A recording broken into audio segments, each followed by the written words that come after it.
Noticentro 1, CMI.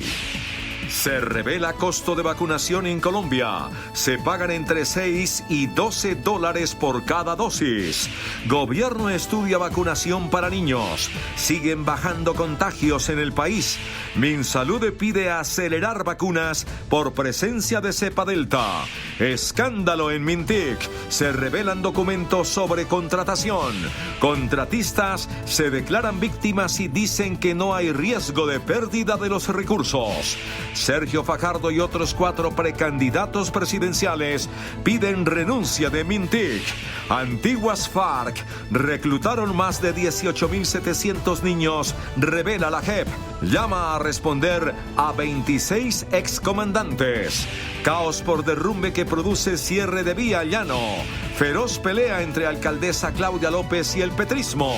Precandidatos presidenciales destapan sus propuestas ante la ANDI. 615 empresas se declaran en insolvencia.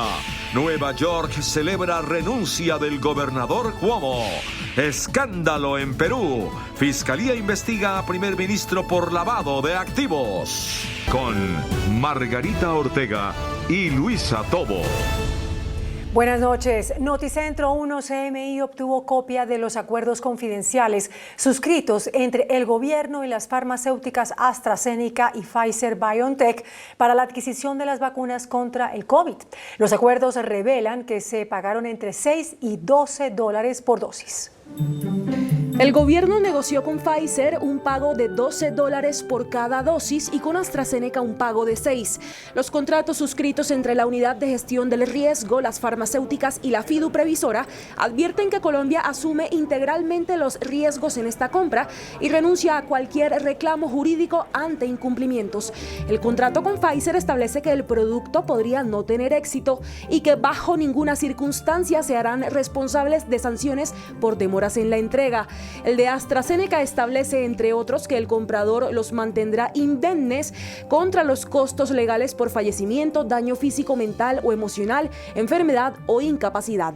El Consejo de Estado negó hoy una tutela de la farmacéutica Janssen que pretendía frenar la divulgación de estos contratos. El pasado mayo, el Tribunal Administrativo de Cundinamarca le ordenó al gobierno revelar la totalidad de los contratos de las vacunas y hoy le vuelve a reiterar esa orden.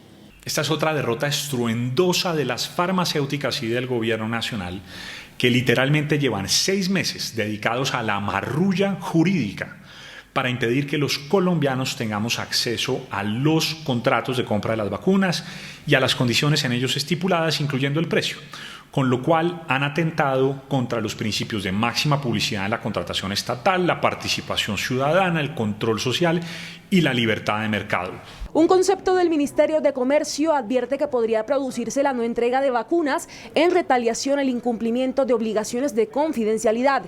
Según información de la Contraloría, el gobierno ha comprometido más de 5 billones de pesos para efectos de la vacunación.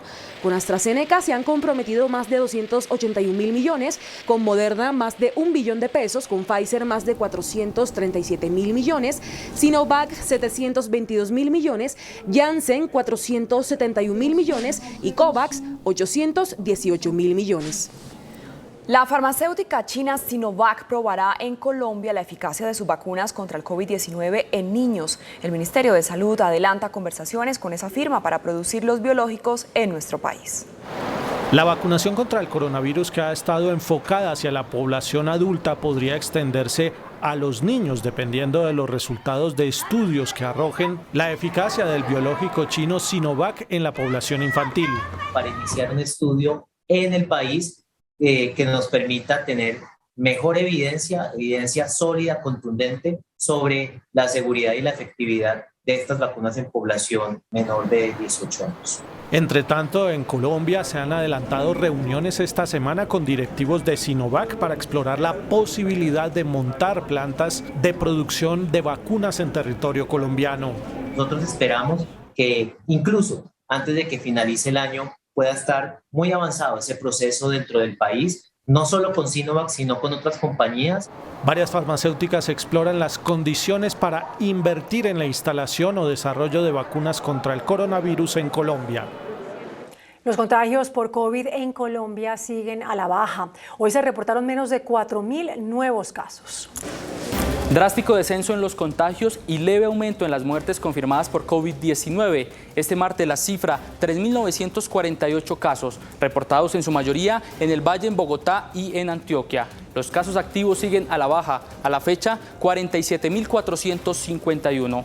Los contagios en el país, un total de 4.846.955. Los fallecidos reportados este martes, 167. Ya han muerto por COVID-19 un total de 122.768 personas. Los recuperados siguen aumentando. A la fecha ya son 4.662.658. Y vamos con las cifras de los últimos 4 días de esta pandemia. El 7 de agosto, 6.051 contagios y 190 muertes. El 8 de agosto, 4.350 contagios y 181 fallecidos. Ayer, 4.023 contagios, 143 muertos. Hoy, 3.948 contagios y 167 muertes. La variante Delta del coronavirus se está propagando rápidamente en Colombia. Los especialistas advierten que es urgente acelerar la vacunación. La variante Delta del COVID-19, una de las más contagiosas, ya se está propagando rápidamente por Colombia. Está presente en el Valle del Cauca, en Bogotá y en Santander. Los próximos 2 meses serán decisivos para la propagación de esta cepa. Lo que uno esperaría es que pasara en unos lapsos entre 4 a 8 semanas. Podría empezar a ocurrir que esta sea la variante dominante. A medida que tengamos un número importante de personas vacunadas, también hace que esto tenga impacto sobre la posible transmisión entre la población colombiana. Según los expertos, con Delta y las nuevas cepas, el virus llegó para quedarse.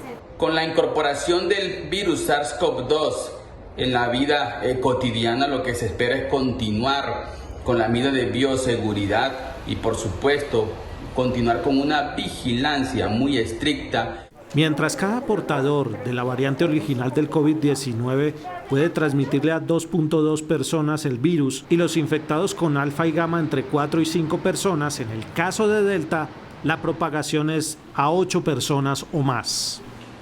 Por su parte, el ministro de Salud, Fernando Ruiz, aseguró que el gobierno agilizará el plan de vacunación para contrarrestar la variante Delta.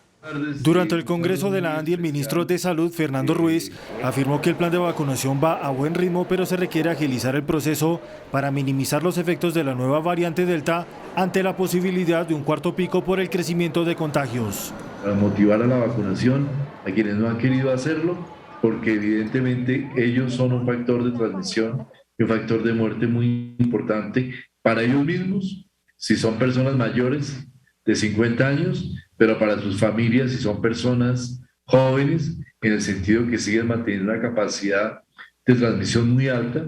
Los expertos hacen un llamado a la población para que se vacunen. Delta puede ser de poco impacto si seguimos a unos ritmos altos de vacunación y si con moderación hacemos estas aperturas de tal manera que sigamos utilizando las medidas de protección personal.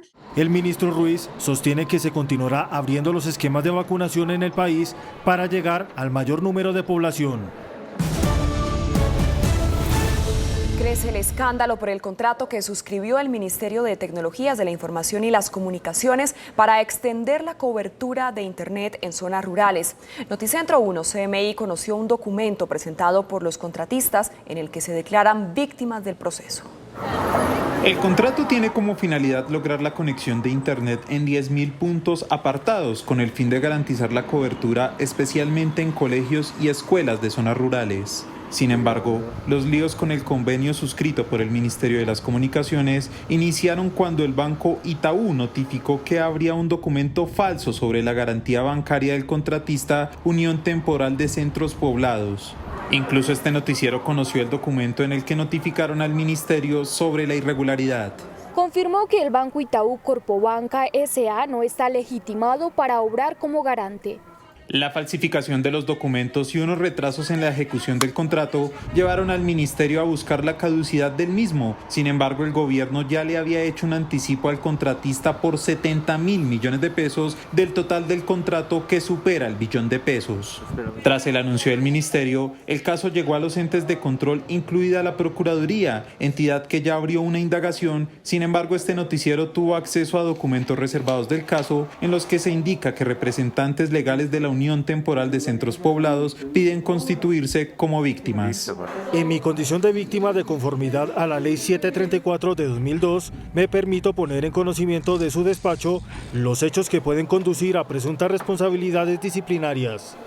En el documento queda constancia que la petición presentada ante la Procuraduría se hizo por intermedio del abogado Inocencio Meléndez, quien fue condenado por el caso del carrusel de la contratación en Bogotá. Meléndez le dijo a este noticiero que él no representa a los contratistas y que él solo fue la persona que envió el correo desde su oficina. El caso por el controvertido contrato ahora está bajo investigación de los entes de control para establecer si hubo falsificación de documentos. Sin embargo, a la fecha el convenio sigue en ejecución, pues la Unión Temporal de Centros Poblados tiene que garantizar la conexión en 15 departamentos del país. Justamente el abogado de la Unión Temporal de Centros Poblados, Jorge Pino Ricci, defendió el contrato suscrito para extender las redes de Internet en zonas rurales y dijo que ante la polémica desatada propondrá ceder el convenio. El representante de la Unión Temporal de Zonas Pobladas dijo que los contratistas no falsificaron ningún documento para ganar la licitación con el Ministerio de las TICs y aseguró que hay contradicciones en el Banco Itaú sobre el trámite de la garantía. Si alguien o algunas personas se equivocaron y actuaron incorrectamente, deben ser sancionadas. Pero pensemos los dos en la ejecución del proyecto. Proponen una cesión del contrato, pero se oponen a la caducidad del mismo.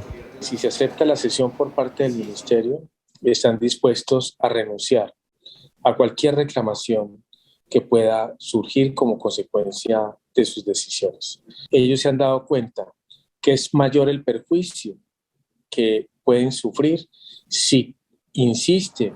El abogado dijo que no hay riesgo de pérdida de los 70.000 millones de pesos que el gobierno entregó como anticipo.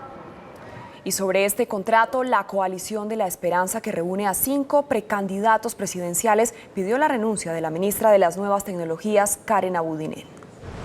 Los 5 precandidatos de la Coalición de la Esperanza le pidieron la renuncia a la ministra de las Nuevas Tecnologías, Juan Fernando Cristo, Humberto de la Calle, Jorge Enrique Robledo, Sergio Fajardo y Juan Manuel Galán, quien fue vocero para este tema de la coalición. La ministra tiene una responsabilidad política y los organismos de control deben determinar otro tipo de responsabilidades que recaigan sobre las personas que actuaron, intervinieron en este contrato. Y en su cuenta de Twitter, Sergio Fajardo dijo: estos hechos son doblemente inaceptables. El dinero no aparece y los computadores de los estudiantes de áreas rurales tampoco. Y el gobierno en silencio. En el Senado de la República también hubo voces que pidieron la renuncia de la ministra. Ministra Abudinen, ¿para qué sirven los mecanismos de prevención de corrupción en su ministerio? ¿Quiénes son los interventores del contrato del Centro Poblado? Ya anuncian debate político en el Congreso sobre este millonario contrato. Lentamente se recupera el tránsito por la vía al llano tras 16 horas de cierre por desprendimiento de material y el desbordamiento de una quebrada. A esta hora hay pasos alternos en 2 puntos críticos. Las fuertes lluvias registradas en la vía al llano provocaron el desbordamiento de una quebrada y la creciente súbita de diferentes ríos. Aproximadamente sobre las 2 de la mañana, cuando teníamos las lluvias fuertes, inician los derrumbes. Ante el desprendimiento de tierra, piedras y lodo, la vía tuvo que ser cerrada en ambos sentidos, provocando caos vehicular. Perjudicados tanto los pasajeros como el transporte carreteable que se presentó desde anoche ese derrumbe. Nosotros estamos afectados, sino también mucho transporte de alimento, mucho transporte de combustible, o sea, pasajeros. Afectado porque la única vía de salida de aquí a Bogotá, prácticamente Villavicencio. Para coger para otros lados, pues no hay, no, solo está la única vía. Animales vivos en camiones quedaron atrapados por más de 15 horas. Graves afectaciones también en alimentos perecederos. Los alimentos siempre se dañan también. Eso es pérdida para el pobre campesino y para uno como transportador ya no le pagan a uno el viaje que es. La incesante lluvia que se presenta en la vía Bogotá-Villavicencio ha provocado la caída de piedra y material en este punto en Guayabetal, Cundinamarca, kilómetro 58, el mismo que estuvo cerrado en septiembre del año 2019. Recordemos, al menos 4 meses con paso intermitente en ese momento sobre esta vía principal. Por ahora habrá paso intermitente en 2 puntos críticos, kilómetro 58 y kilómetro 64. Si se llegan a presentar fuertes precipitaciones, la vía volverá a ser cerrada en ambos sentidos. En Villavicencio, las autoridades pidieron una solución definitiva a los constantes cierres que enfrenta la vía al llano. Los cierres de la vía Bogotá-Villavicencio por varios derrumbes que se presentan debido a la lluvia tienen molesto a las autoridades civiles de la capital del Meta. Bueno, nosotros hacemos un llamado urgente, estamos pagando una concesionaria que es carísima, es la más cara del país y no es posible que al primer aguacero o al segundo aguacero, pues evidentemente la vía colapse. Necesitamos con suma urgencia que se garantice de manera concreta el mantenimiento preventivo, las necesidades correspondientes para estabilizar la vía. Que por favor se pongan del lado de todos los llaneros, que vean que acá las pérdidas económicas están siendo gigantes. Como ustedes lo pueden ver, son más de 17.000 vehículos represados. Los cierres se presentan en los kilómetros 46, 58 y 66, cierres que perjudican a los usuarios. La situación se puede complicar más, pues en toda la vía Bogotá-Villavicencio se están presentando lluvias continuas. En la vía entre Medellín y la costa atlántica también hay cierre, esta vez por un deslizamiento de tierra. El derrumbe se presentó esta madrugada en la vía hacia la costa atlántica, jurisdicción del municipio de Tarazá, bajo Cauca antioqueño, obstaculizando el paso por este importante troncal. En el sector conocido como La Culebra se presenta un desbordamiento de la quebrada y esto hace que caigan una gran cantidad de escombros sobre la vía, impidiendo el tráfico normal. El Invías, con acompañamiento del ejército, continúa en la zona trabajando en la remoción del lodo para despejar la carretera y habilitar el paso a un carril. En otras noticias, la Justicia Especial para la Paz concluyó que las FARC reclutaron forzosamente a más de 18.677 menores de edad y llamó a rendir cuentas a 26 de sus excomandantes. La Justicia Especial para la Paz presentó los primeros avances del caso que compromete a los exjefes de las FARC en el reclutamiento sistemático de niños para la guerra. Entre 1996 y 2016 transcurrió el periodo con mayores cifras de reclutamiento forzado, delito que casi siempre fue agravado por otras graves acciones en contra de los niños. Violencia sexual y violencia basada en género, desaparición forzada y homicidio, tortura, tratos crueles, humillantes y degradantes y otros actos inhumanos. En este caso 007 es claro hasta el momento que esa conducta presunta de instrumentalizar niños y niñas del conflicto ha arrojado dolor en la sociedad colombiana, dolor en las madres, hermanos y hermanas que todavía buscan a estos niños y niñas reclutados desaparecidos. La JEP llamó a 26 mandos medios de las FARC, entre ellos Martín Sombra y el Negro Antonio, a responder por este crimen. Hernán Vázquez, un estudiante de medicina y quien había firmado la paz en 2016, se convirtió en el excombatiente de las FARC número 33 en ser asesinado este año. Hernán Steven Vázquez Gutiérrez había regresado al país por un permiso especial de la universidad en Cuba, donde realizaba estudios de medicina. Hombres armados llegaron hasta la vereda Concordia del municipio de Parujil, en Caquetá, y le dispararon en varias ocasiones. Su cuerpo fue encontrado en las últimas horas. Con la muerte de Hernán Vázquez se eleva a 33 el número de excombatientes asesinados este año y el número 282 desde la firma del acuerdo de paz en 2016. La senadora Victoria Sandino calificó de infame este asesinato. Han asesinado a otro compañero, hijo de un legendario exguerrillero, Hernán Benítez, que operó todo el tiempo en el sur y que además él se encontraba estudiando medicina en Cuba, que con sus sueños, sus esperanzas, y esto es lamentable. Las primeras averiguaciones apuntan a las disidencias de las FARC que hacen presencia en esta región del país, como las autoras del asesinato de Hernán Vázquez. El consejero presidencial Emilio Archila presentó un programa de vivienda para 11.000 excombatientes de las FARC.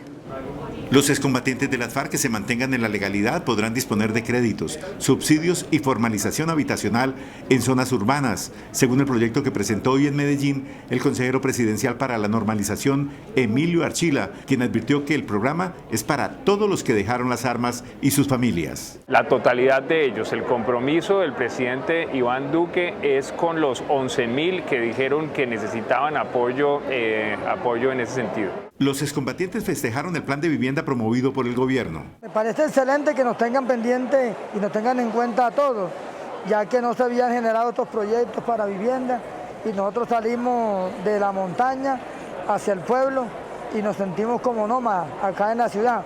Según el consejero Archila, ya cuentan con soluciones de vivienda 800 excombatientes y antes de finalizar el año, otros 1.000 se podrán beneficiar con el plan. El Comité Internacional de la Cruz Roja denunció un preocupante incremento en el número de víctimas de minas antipersona y artefactos explosivos improvisados.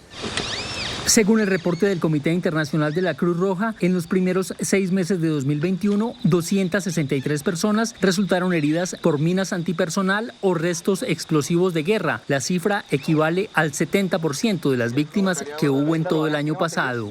Del total de las víctimas, 156 son civiles y 107 identificadas por la Cruz Roja como combatientes, es decir, miembros de la fuerza pública o de grupos armados ilegales. De los heridos, 21 son menores de edad. Nos preocupa mucho la profundización de este fenómeno y la dura realidad que tienen que vivir las comunidades. El 59% de las víctimas son civiles. Ser víctima de artefactos explosivos cambia por siempre la vida de las personas. Los que sobreviven tienen que vivir con las consecuencias psicológicas y físicas a lo largo de su vida. Por eso es muy importante comprender las historias y los sufrimientos que hay detrás de las cifras. Cauca y norte de Santander concentran el 71% de las víctimas. La Fiscalía pidió a la Corte Suprema que investigue al senador Iván Cepeda por manipular presuntamente testimonios en contra del expresidente Álvaro Uribe. 7 audiencias empleó la Fiscalía para sustentar la petición de archivo del proceso al expresidente Álvaro Uribe por presunta manipulación de testigos. Al finalizar la intervención, el fiscal Gabriel Jaimes le pidió a la Corte Suprema que reabra una investigación al senador Iván Cepeda por direccionar a testigos y además anunció un proceso a Carlos Enrique Vélez y Juan Guillermo Monsalve por presuntamente mentir en el caso Uribe. Personas inescrupulosas con intereses oscuros aprovecharon las circunstancias para invertir el sentido de las cosas. La audiencia continuará el próximo 7 de octubre con la intervención de la Procuraduría y las víctimas. Estalló una feroz pelea entre el petrismo y la alcaldesa Claudia López. El enfrentamiento se desató luego de que la mandataria acusara al senador Gustavo Bolívar de financiar y dotar a la primera línea responsable del vandalismo en la capital. Con nombres propios, la alcaldesa Claudia López señaló a los responsables de financiar el vandalismo y dotar a la primera línea en Bogotá. El senador Gustavo Bolívar, entre otros dirigentes del petrismo, han financiado y promovido la radicalización política de algunos jóvenes. Y que esa radicalización ha terminado desafortunadamente en que los mandan de carne de cañón a enfrentamientos inútiles y riesgosos con la policía. La acusación generó la respuesta inmediata de Gustavo Bolívar. Claudia López, eres una rastrera de la peor calaña. Yo no financio vándalos. Fueron 4.988 personas que donaron para proteger jóvenes a los que usted les manda el ejército y el ESMAD para que los maten y los mutilen. Te quedó grande la ciudad y descargas las culpas en otros. Mediocre. Y Gustavo Petro también terció en la pelea. El ataque de Claudia contra Bolívar es electoral y trapero. Bolívar no les quita los ojos a los jóvenes, no destruye humedales y no le regala el dinero público a los operadores privados de Transmilenio. Hay que saber hoy por hoy dónde están los vándalos. La alcaldesa no se quedó callada. Como bien dijo Michelle Obama, cuando ellos caen bajo, nosotros vamos alto. Uno de los 2 capturados por quemar un bus en la localidad de Suba confesó que recibió 70.000 pesos. La alcaldesa reveló que de 36 capturados por vandalismo, 16 están en la cárcel, luego de comprobarse que recibieron financiación de organizaciones delincuenciales. Por su parte, el ministro de Defensa, Diego Molano, presentó un equipo especial de policías para judicializar a los vándalos que ataquen al transporte público en Bogotá. El gobierno anunció acciones frente a los constantes hechos de vandalismo en contra del transporte público que vienen ocurriendo desde el 28 de mayo. No se puede permitir que un grupo de vándalos permanentemente busque o secuestrar los buses del SITP o atentar contra los buses rojos de Transmilenio o contra las estaciones. El plan de búsqueda y judicialización de los responsables de atacar al transporte público empezó a funcionar hoy en Bogotá. Un grupo especial de 10 miembros de policía judicial, además de 10 de inteligencia y del grupo especial de operaciones para capturar, judicializar y entregar a la justicia a todos aquellos que afectan al sistema de transporte público de Transmilenio. En Bogotá, la policía ofreció una recompensa de hasta 20 millones de pesos por quienes destruyeron un bus en la localidad de Suba, en el noroccidente de la ciudad. El tema de los militares en retiro que asesinaron al presidente de Haití enfrentó hoy al ministro de Defensa, Diego Molano, con el candidato presidencial, Gustavo Petro. En un debate de control político sobre la situación militar de los bachilleres en Colombia, el senador Gustavo Petro acusó al gobierno nacional de formar de mala manera a los soldados en el país y que por eso incurren en actos criminales como los del asesinato del presidente de Haití. ¿Qué es lo que quiere el gobierno de la juventud? Tanto la que uniforma como la que no uniforma. La que manda a golpear como la que es golpeada, porque ambas son juventudes. ¿Qué es lo que quiere el gobierno de una política de seguridad en Colombia? ¿Esto? ¿Matar presidentes extranjeros? El ministro de Defensa, Diego Molano, le ripostó de inmediato. 10.000 soldados se retiran cada año de la fuerza pública. Aquí hubo un error de 21. Pero por eso uno no puede juzgar o decir que aquí estamos formando soldados para que se conviertan en delincuentes. No, eso es una responsabilidad individual. Es como decir que cuando uno está en el colegio sale y se mete a un grupo guerrillero, esa es responsabilidad del colegio. El colegio no fue formado para eso. Mañana continuará la segunda parte de este debate en la Comisión Primera del Senado. En el Consejo de Bogotá denunciaron sobrecostos en la compra de alimentación para los integrantes del Escuadrón Móvil Antidisturbios. En el Consejo de Bogotá denunciaron presuntos sobrecostos en los contratos para alimentar al ESMAD en medio de las protestas en la capital. Medio pollo, que en el mercado puede costar entre 12 y 13 mil pesos, la Secretaría de Seguridad lo compró a 24 mil pesos. Según la denuncia, se compraron 121.000 medios pollos por un valor superior al que se encuentra en el mercado. Además, se habrían adquirido almojábanas por más de 9.000 pesos y tamales por más de 12.000. Haciendo estas cuentas, los sobrecostos pueden llegar a unos 900 millones de pesos. La denuncia fue puesta en manos de los organismos de control. Noticentro 1 CMI conoció un reporte de medicina legal que revela un aumento de los suicidios de los migrantes venezolanos en los últimos 3 años. En 2017, 16 venezolanos se quitaron la vida, entre ellos 12 hombres, y en 2020 la cifra aumentó a 48, 11 fueron mujeres. Según la Asociación Migrantes de Venezuela, la xenofobia ha tenido una especial incidencia. Por recibir constantes malos tratos, lo que ha generado procesos de depresión, ha llevado a migrantes venezolanos en la ciudad de Bogotá a atentar contra su vida. Asovenezuela ha conocido de 12 casos que afortunadamente no llegaron a consumarse. El 60% de ellos fueron mujeres. Casi todos los hombres estaban solos sin la familia. Las mujeres eran además cabezas de familia, pero que estaban en una muy mala situación de salud. En lo que va de 2021, según Medicina Legal, se han presentado 37 suicidios, 8 de ellos de mujeres. Los accidentes que involucran a motociclistas en Bogotá van en aumento. Más de 3.400 siniestros se han reportado en lo que va corrido del año. La Policía de Tránsito y Transporte de Bogotá busca prevenir la siniestralidad, sensibilizando diariamente a por lo menos 580 motociclistas. Tenemos 3.400 lesionados. Entonces, eso nos indica de que los motociclistas son la población más riesgosa en temas de siniestralidad en nuestra ciudad. En lo corrido del año han fallecido en las vías de la capital 89 motociclistas. El aumento tanto de lesionados como de muertos representa un 44%. Hacerle las invitaciones, decirle por favor, respete las normas de tránsito, no zigzaguee, porque es uno de las mayores causas de siniestralidad en nuestras vías. Las distancias de seguridad entre motociclistas y los demás actores viales. La infracción más cometida según las autoridades es conducir la motocicleta sin observar las normas de tránsito. Y en Bogotá la inseguridad no cede. Este martes se conocieron las cifras del mes de julio que demuestran un preocupante incremento en los asesinatos, el hurto a personas y a motocicletas. Las autoridades destacaron la reducción por primera vez del hurto a bicicletas. Cámaras de seguridad captaron el violento robo en un establecimiento comercial en Cedritos. Los delincuentes encañonan a los trabajadores e irrumpen en la oficina. El dueño intenta resistirse al hurto, hasta que lo someten y huyen con el botín. Y se llevaron un dinero en efectivo y los celulares de los colaboradores. Estas imágenes son el reflejo de la inseguridad que azota la capital. Las cifras oficiales revelan un aumento en varios delitos en lo que va del año. El hurto a motos, por ejemplo, subió 42%. Los heridos en riñas, un 42%. El hurto a personas, 19.7%. Necesitamos en Bogotá más hombres y mujeres en distintas especialidades de la policía y por eso, al final del año, vamos a poder dar cuenta de un incremento de cerca de 2.000 policías adicionales para la ciudad. En julio, con la llegada del nuevo secretario de Seguridad, Aníbal Fernández de Soto, el panorama no mejoró. Los homicidios siguen disparados. Aumentaron en un 56.9%. Pasaron de 76 casos en 2019 a 102 en julio de este año.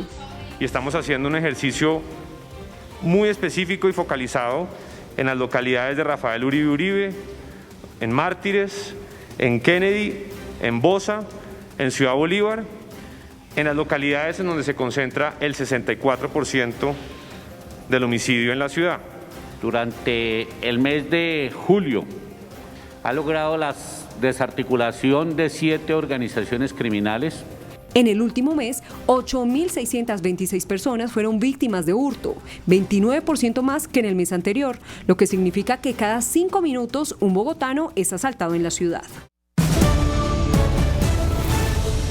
Estabilidad al sector empresarial, generación de empleo y reformas estructurales hacen parte de las primeras propuestas que presentaron algunos de los precandidatos en la Asamblea de Afiliados de la ANDI. El primero a su turno fue el exalcalde de Bogotá, Enrique Peñalosa, al señalar que es fundamental la economía de mercado para generar empleo y recuperar el consumo. De la necesidad de que haya un apoyo ciudadano, una comprensión ciudadana sobre el funcionamiento de la economía de mercado. Entonces, por eso es que hoy voy a referirme a la necesidad de construir una visión compartida de que la inversión privada es la única manera de aumentar el empleo, la capacidad de compra y en gran medida las oportunidades de los colombianos. Miguel Ceballos, el segundo precandidato, señaló que parte de la estrategia debe ir encaminada a mantener las empresas operando en el país, para lo cual el próximo gobierno deberá fortalecer esta tarea. Que nos quedemos en Colombia, tenemos que salvar Colombia y tenemos que salvar las empresas. No nos asustemos frente a aquellos que quieren asustarnos y generar una percepción de riesgo para que saquemos los capitales. Eso no es justo ni con Colombia ni con ustedes mismos. ¿A dónde vamos a llevar el agro? Pues que nos vamos a poder llevar el ganado o las plantas o las plantaciones. Eso no nos lo podemos llevar y las empresas menos. La senadora María Fernanda Cabal sostiene que se debe recuperar la confianza de los colombianos y trabajar en reformas estructurales como la política, la justicia y la tributaria. Que merece salir de la trampa de los aplazamientos sucesivos y necesita volver a creer en sus gobernantes. Es vital para la democracia la recuperación de la confianza ciudadana. Esta se reconstruye con resultados y con evidencias, no con falsas promesas. Para Federico Gutiérrez, exalcalde de Medellín, se debe trabajar desde las regiones y descentralizar el Estado colombiano. Recorrer el país, cada región, cada departamento y plantear para ellos. Las capacidades del país se ven reducidas por las dinámicas del centralismo. El último a su turno fue el senador Gustavo Petro, quien señaló la importancia de promover la industria de producción, más no la extractiva. Si nos metemos en un modelo de la producción y no de la extracción, como propongo, lo que tenemos automáticamente es un incremento del empleo en Colombia. Porque el indicador de empleo en la extracción es bajísimo y el indicador de empleo en la industria y la agricultura es altísimo. Esta semana el Congreso de la ANDI dará la oportunidad a otros precandidatos presidenciales. Victoria Sandino, Rafael Zúñiga y Joaquín Gómez, integrantes del Partido Comunes, radicaron ante la ONU y el Consejo Nacional Electoral una petición para buscar una escisión o ruptura del partido. No se sienten representados en las actuales directivas. En la sede de la misión de verificación de la ONU, los senadores Victoria Sandino e Israel Zúñiga y Joaquín Gómez, integrantes del Partido Comunes, solicitaron una escisión o ruptura de la colectividad, pues no se sienten representados en las actuales directivas. En el Partido de los Comunes pues tenemos diferencias y esas diferencias no las hemos podido resolver, digamos, por el debate ideológico interno porque no se ha dado.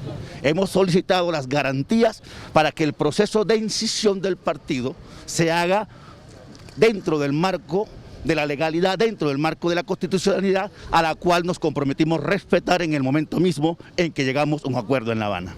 La petición también fue radicada en el Consejo Nacional Electoral para evitar que esos congresistas puedan conservar sus curules ante el eventual fraccionamiento de la colectividad. El sistema de transporte masivo de Barranquilla, Transmetro, cesó operaciones debido a la grave crisis financiera que atraviesa. Los operadores tienen un déficit de 24.000 millones de pesos. Miles de usuarios de Transmetro tomaron hoy hasta 2 buses para llegar a sus sitios de trabajo. Esta solución temporal, adoptada por la suspensión en las operaciones en el sistema, no gustó a los usuarios, pues los buses no cumplen con los recorridos de los alimentadores.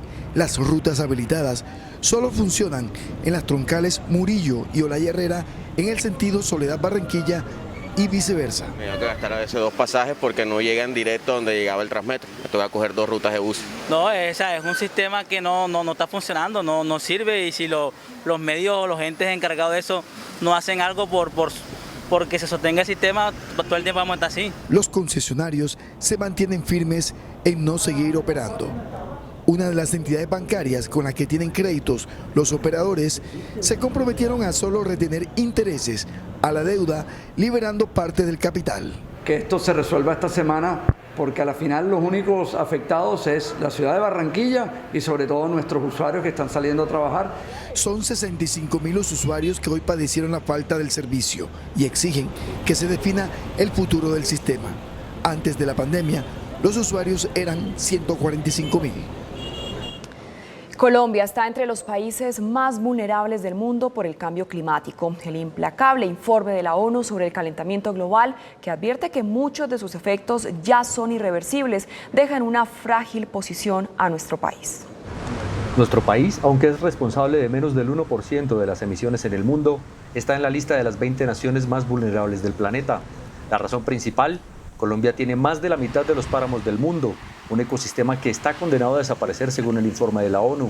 La deforestación, que superó las 175.000 hectáreas destruidas en 2020, y la lenta transición a fuentes de energía renovables presionan al país. Los 3 puntos donde Colombia está fallando son el primero, en la lentitud y la falta de contundencia en cuanto a medidas para frenar nuevas inversiones y nueva infraestructura para combustibles fósiles.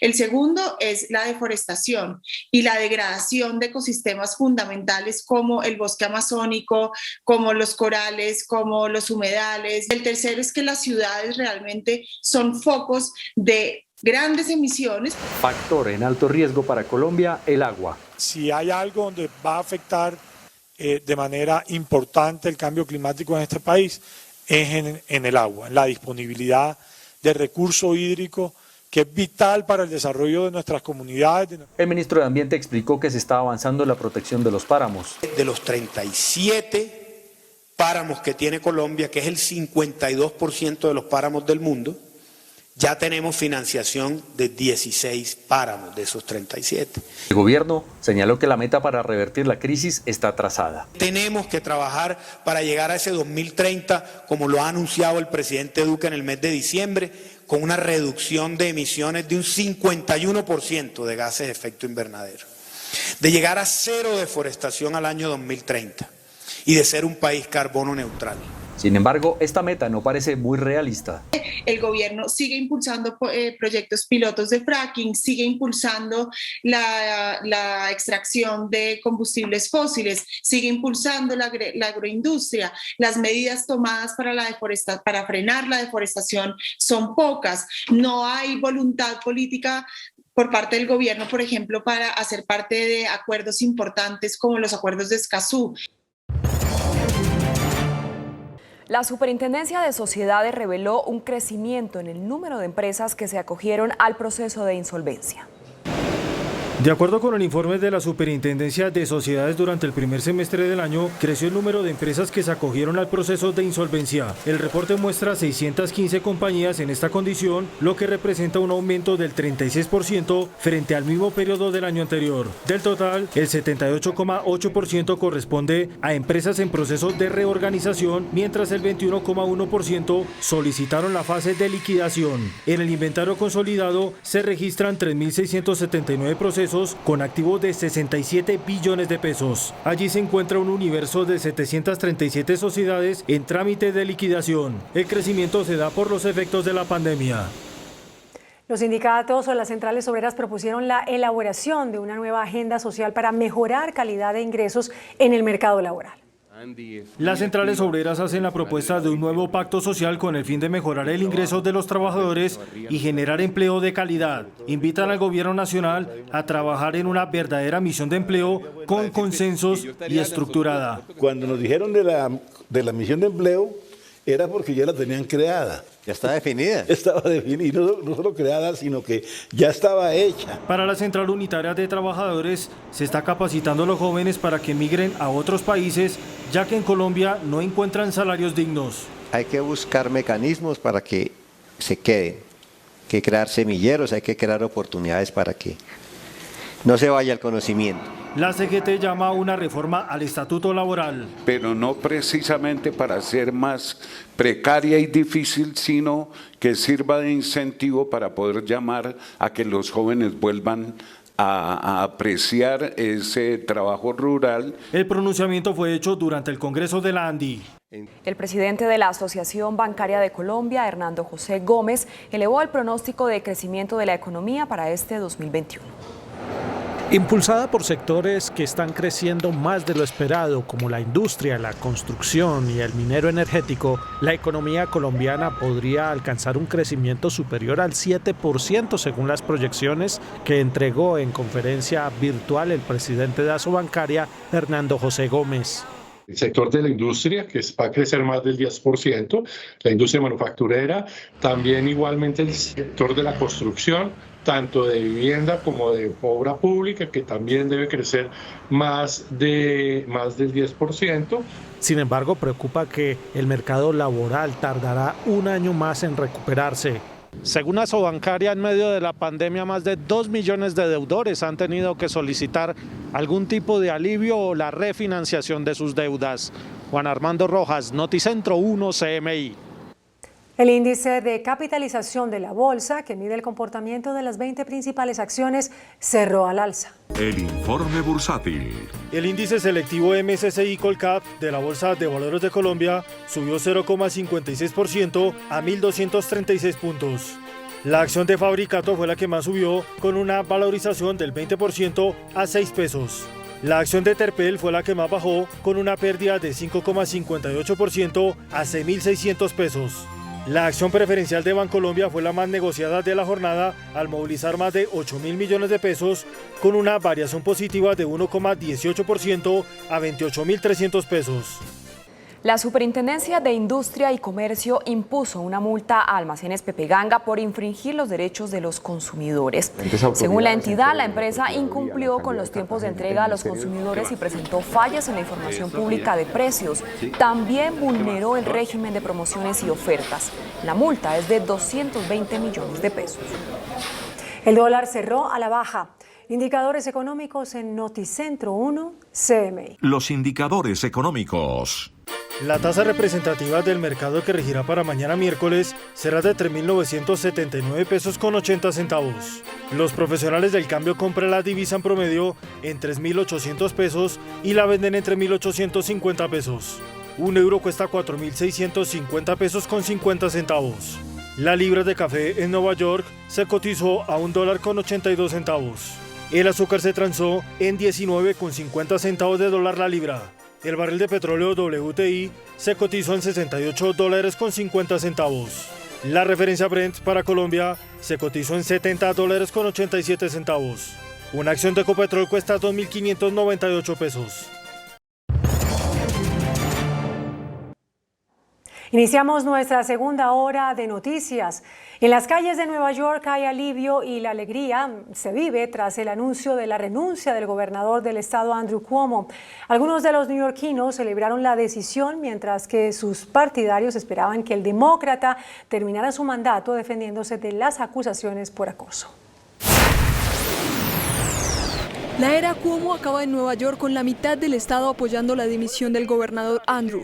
Un 59% de los adultos encuestados por la consultora Marist estuvieron a favor de su renuncia luego de conocido el informe de la Fiscalía General que indicara que el demócrata acosó sexualmente a al menos 11 mujeres. Muchos de los residentes de la Gran Manzana se dijeron sorprendidos, pero celebraron la decisión y aplaudieron que saliera del gobierno. So I'm happy that at least he resigned. Well, I'm the naked governor. Got caught with my pants down. I'm the naked governor. Cuomo's going down. I think it was a good decision for him to resign because he's a lot of team is behind the way he is. El demócrata de 63 años negó enfáticamente las acusaciones y haber maltratado intencionalmente a las mujeres y aseguró que la presión para su derrocamiento se dio por motivos políticos. Por eso también los ciudadanos opinaron que pudo haberse quedado a cargo del Estado mientras se comprobaba su inocencia en la corte. I believe in the judicial process of the United States and that a person is innocent and proven guilty. And while the accusations are quite severe and important, I believe that a person has a right to his day in court, and I would have liked to have seen him go through the entire judicial process and be determined prior to his resignation. A pesar de su renuncia, Cuomo se arriesga a ser señalado con cargos penales y aunque sobrevivió al juicio en el Congreso estatal, tenía difícil ya la reelección en 2022. El presidente Joe Biden se refirió a la renuncia del gobernador demócrata Andrew Cuomo, asegurando que respeta su decisión, aunque también destacó su gestión al frente del estado de Nueva York. I respect the governor's decision and I respect the decision he made. El mandatario estadounidense aseguró que el impacto de la renuncia del gobernador de Nueva York caería únicamente sobre Andrew Cuomo y no sobre el Partido Demócrata. I think the impact is all on Andrew Cuomo and his decision to make that judgment, and I respect his decision. Y al ser cuestionado sobre su labor durante más de una década al frente del estado de Nueva York, Biden no se guardó sus comentarios. Thought he's done a hell of a job.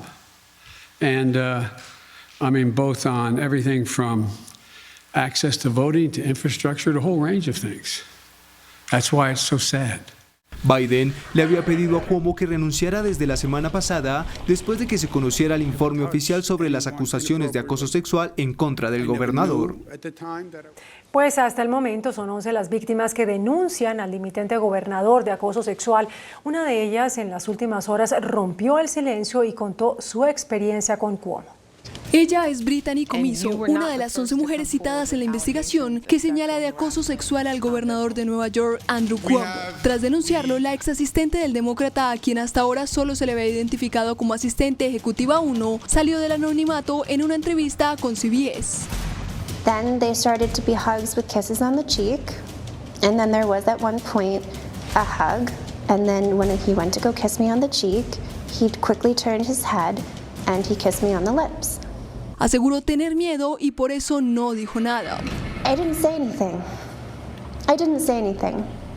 I didn't say anything this whole time. People don't understand that this is the governor of the state of New York. There are troopers that are outside of the mansion, and there are some mansion staff. Those troopers that are there, they are not there to protect me. They are there to protect him.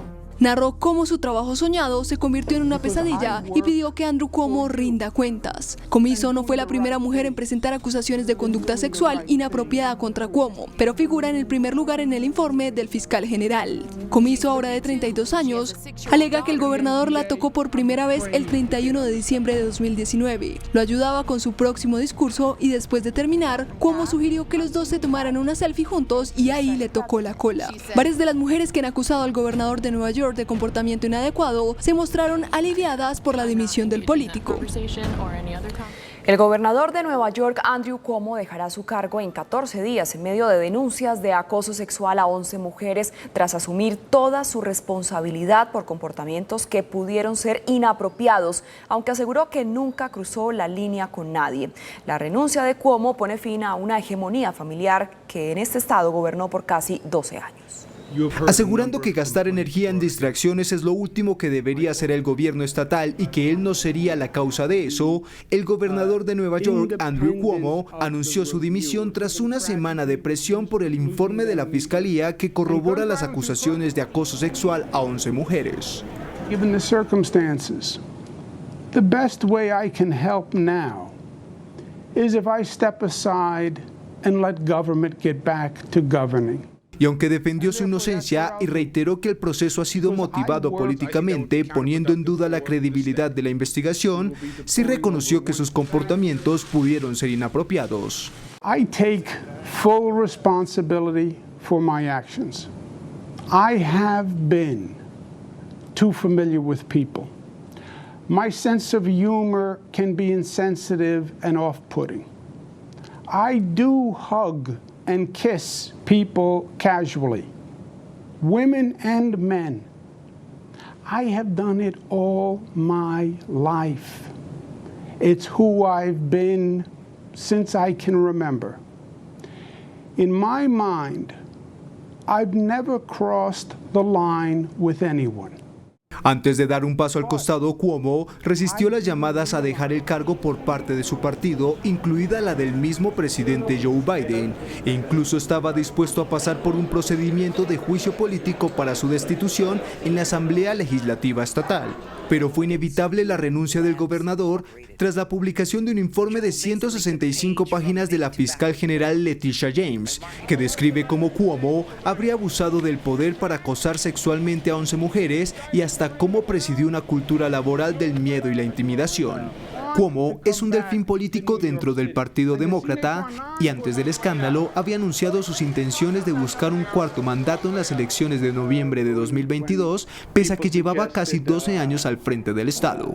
Y su renuncia pone fin a una larga hegemonía familiar, dado que es hijo del poderoso Mario Cuomo, quien fue 3 veces gobernador de Nueva York de 1983 a 1994.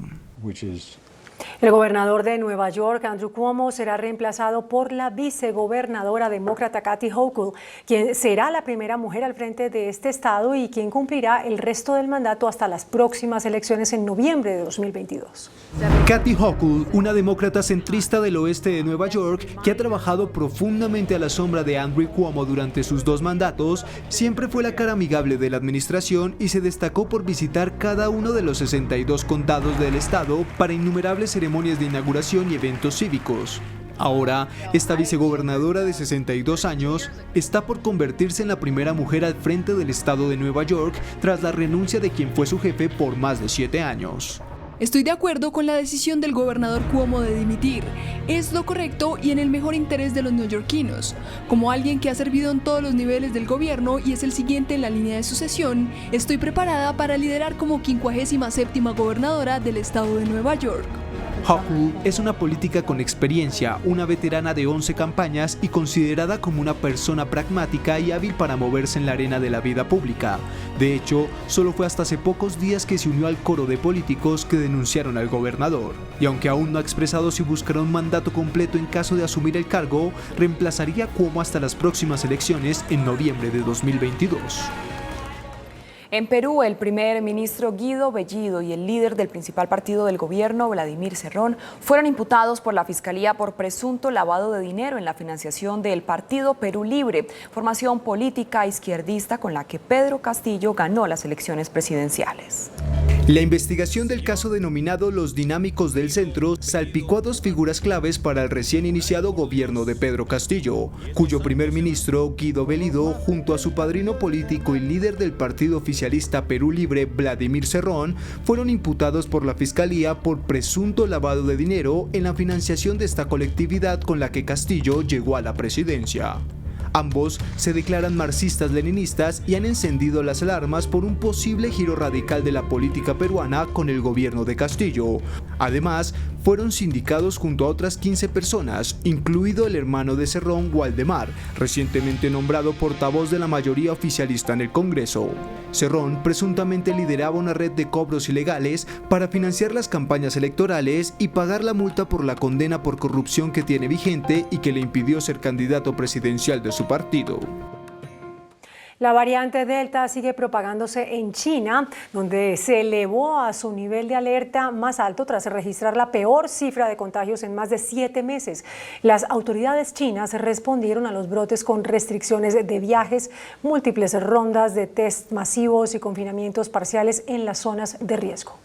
De acuerdo con la prensa china, el actual brote es el más grave desde que el virus surgió a finales de 2019 en la ciudad de Wuhan y después de que el gigante asiático había reducido la tasa de contagios a prácticamente cero, que en su momento permitió la reanudación de la actividad económica, aunque con algunas restricciones. El número de casos de coronavirus alcanzó un nuevo máximo en 7 meses en China, con 143 nuevas infecciones en las últimas 24 horas, las cuales son atribuidas al avance de la peligrosa variante Delta, que está poniendo a prueba los esfuerzos de las autoridades del gigante asiático, que intenta controlar la epidemia con confinamientos parciales, restricciones a los viajes y test masivos en diferentes puntos del país. Hay alerta en el estado de la Florida, donde los sistemas sanitarios están saturados ante el número récord de nuevos hospitalizados, impulsado por el implacable avance de la variante Delta en ese territorio, donde menos de la mitad de la población está completamente vacunada contra el coronavirus. Los hospitales de la Florida vuelven a encontrarse al borde del colapso cuando las unidades de cuidados intensivos están al 88% de su capacidad y solo en las últimas 24 horas se registraron casi 14,000 ingresos a los centros de salud del estado, un nuevo máximo registrado ante la expansión de la variante Delta. Mientras siguen subiendo los contagios, cuando por 2 jornadas consecutivas la Florida superó los 28,000 casos, la cifra más alta desde el 1 de marzo de 2020, cuando el coronavirus empezaba a propagar sin control en todo Estados Unidos. Pero la presión en las UCIs y los récords de hospitalizaciones y contagios no hacen avanzar la estancada campaña de vacunación cuando menos de la mitad de la población tiene la pauta completa para la inmunización gracias a la negativa de los escépticos. Grecia se enfrenta a un desastre de proporciones históricas. Una devastadora ola de incendios arrasan parte del país. La situación es especialmente crítica en la isla de Eubea, donde los bomberos intentan parar las llamas que ya amenazan centros urbanos. Más de 500 incendios forestales arden en todos los rincones de Grecia, los cuales son alimentados por una histórica ola de calor, avivados por la sequía y los fuertes vientos. Y en solo los últimos 10 días, las conflagraciones han arrasado con más de 93,000 hectáreas y desde ya, las autoridades helenas presagian un desastre de proporciones sin precedentes. Aunque la situación es especialmente crítica en la isla de Eubea, a 200 kilómetros al este de Atenas, donde los pueblos son asediados por las llamas que obligaron la evacuación de al menos 3,000 personas, mientras los incendios son combatidos cuerpo a cuerpo por centenares de bomberos que buscan impedir que estos lleguen a los centros urbanos. Tras varios meses de debate, el Senado estadounidense dio luz verde al ambicioso plan de infraestructura por $1,2 billones impulsado por la administración de Joe Biden. El plan contó con un inédito respaldo bipartidista y pasa ahora a la Cámara de Representantes, donde han surgido algunas voces críticas al colosal paquete que, de materializarse, será la mayor inversión en obras de infraestructura en décadas. Una mujer presentó una demanda civil en Nueva York contra el príncipe Andrés de Inglaterra, hijo de la reina Isabel II. La denunciante es Virginia Giuffre, quien se declaró víctima del empresario estadounidense Jeffrey Epstein, acusado de tráfico sexual de menores. Esta mujer asegura que el príncipe abusó de ella cuando era menor de edad. Y una barredora inteligente es la propuesta para mantener las calles limpias en el futuro que plantea una compañía estadounidense. Se trata de Trombia, una barredora de calles eléctrica autónoma e inteligente. Considerada la primera en su clase, Trombia usa menos del 15% de la energía que consume cualquier barredora industrial y se basa en avanzados algoritmos para determinar su ubicación, definir su recorrido y optimizar su nivel de limpieza. Además, es la única que no usa agua para su labor de limpieza. Usa un sistema de succión y desinfección con luces ultravioleta. Tiene un sistema de conducción autónoma para proteger a los peatones y otros vehículos y es absolutamente silenciosa, por lo que puede trabajar de noche sin perjudicar el tráfico.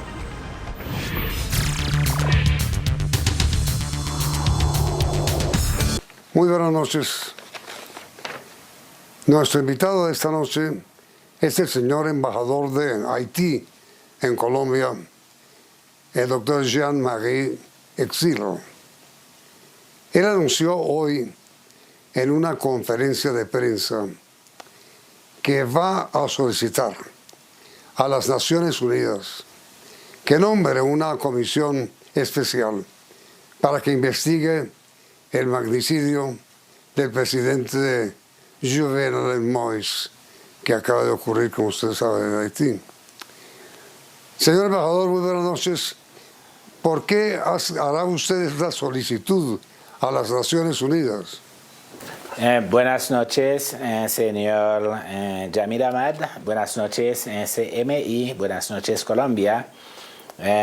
Como ustedes se dan cuenta, hoy en día lo que estamos viviendo en Haití, con las dificultades que hay entre los diferentes poderes que tenemos allá, el sistema ejecutivo, con el señor presidente Jovenel Moïse asesinado, tenemos un sistema legislativo disfuncional, tenemos un sistema judicial en este momento que no está funcionando como debería de ser para Haití, para reconstruir el país.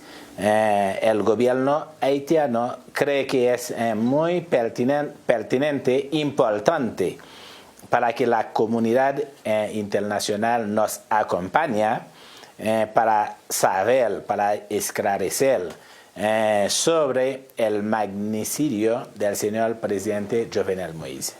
Este es el motivo por lo cual estamos pidiendo el acompañamiento de la comunidad internacional. Ahora, señor embajador, ¿tienen las autoridades de Haití claridad en el sentido de que fueron mercenarios colombianos contratados por empresarios o políticos haitianos quienes asesinaron al presidente Moïse y que además ellos sabían que eran contratados para eso, para el magnicidio? Este tema es una confabulación de diferentes personajes que han participado en el magnicidio. No es solamente mercenarios que vienen de acá. En Haití, ustedes, como se dan cuenta, no podía ser que personas de diferentes países de una vez penetran Haití, pasan por todas esas rutas, caminos, sin que nadie les pueda detectar, donde solamente el señor presidente está fallecido. Lógicamente eso pues es algo muy bien montado, donde hay diferentes actores. Es lo que se está investigando el Estado haitiano para definir los grandes autores intelectuales. Las personas en sí que aprieta el gatillo, pues ya se está sabiendo muchos de ellos. Pero lo que se quiere saber el gobierno haitiano en este momento son los grandes autores intelectuales en lo que se está investigando. Embajador, una cosa que a todos nosotros en Colombia nos ha inquietado es ¿por qué fue tan fácil el acceso de los colombianos al Palacio Presidencial donde estaba el presidente. ¿Por qué nadie se opuso? ¿Por qué la Guardia de Protección del Presidente dejó entrar a los colombianos contratados para secuestrar o para asesinar al presidente? ¿Por qué? ¿Por qué? ¿Por qué? Esa es la pregunta que todo el mundo en Colombia se hace. Eso es. Para asesinar a un presidente no es absolutamente nada fácil, ¿no? Como nos damos cuenta, los mercenarios de diferentes países han tenido esas oportunidades de ingresar a través de las líneas limítrofes de Haití. Ellos han podido penetrar en Haití. Hay todos unos participantes para rentar automóviles, para rentar casas, para que ellos han podido vivir durante un largo tiempo. La Policía Nacional, por ejemplo, algunos sectores de ellos, ¿qué pasa? Los que estaban vigilando personalmente, porque son muchos pasos, muchos obstáculos que ellos tendrían que obtener antes de llegar a la casa del presidente. Este es el gran interrogante. Ustedes pueden darse en cuenta de estas grandes fuerzas, ¿no? Haitianas que están detrás del magnicidio del señor presidente. Eso que se está investigando para conocer la verdad y a partir de eso volver a construir país y sacar a Haití de esta situación que estamos viviendo. Pero usted tiene claro, señor embajador, usted, que hubo complicidad obvia de parte de quienes tenían a su cargo la seguridad del presidente, porque si no hubiera sido así, ¿cómo es que ingresan los colombianos a la casa presidencial? Obviamente se requirió una complicidad de parte de la seguridad. Perfecto, es una complicidad total, porque en ningún momento, por más expertos que son los mercenarios de diferentes países que han participado en el magnicidio, no podían penetrar en sí en la casa del señor presidente para conllevar pues al magnicidio. Eso hay cómplices de todo lado. Es lo que se está investigando el Estado haitiano con la compañía de diferentes fuerzas internacionales. Fuerzas investigativas, ¿no? Sí. Embajador, usted estuvo en Haití después del asesinato del presidente Moïse. Sí, señor. Estuve convocado del gobierno para interactuar, para comunicar de las cosas que están pasando. Y en Haití, embajador, ¿tienen claro quién fue la persona o las personas que contrataron a los mercenarios de Colombia? Están haciendo esas investigaciones donde gradualmente se están descubriendo diferentes personajes, diferentes compañías. En eso estamos hasta este momento. Embajador, usted tuvo ocasión ayer de reunirse con nuestra canciller, la doctora Marta Lucía Ramírez. Ella expidió hoy un comunicado donde dice: reiteré nuestra firme solicitud como gobierno para que se garanticen condiciones dignas y seguras de reclusión a los colombianos detenidos. Acordamos que en los próximos días el vicecanciller Francisco Echeverry viajará a Haití acompañado de una delegación de familiares de los connacionales para concretar la repatriación de los cadáveres de los fallecidos y la asistencia jurídica de los detenidos. Sí van a dejar ingresar a Puerto Príncipe a familiares de los colombianos detenidos, embajador? Señor Yamid, de la magnitud de lo que se está pasando en Haití, nosotros hacemos parte de todos los organismos que conocen el tema de derecho humano, ¿no? Hay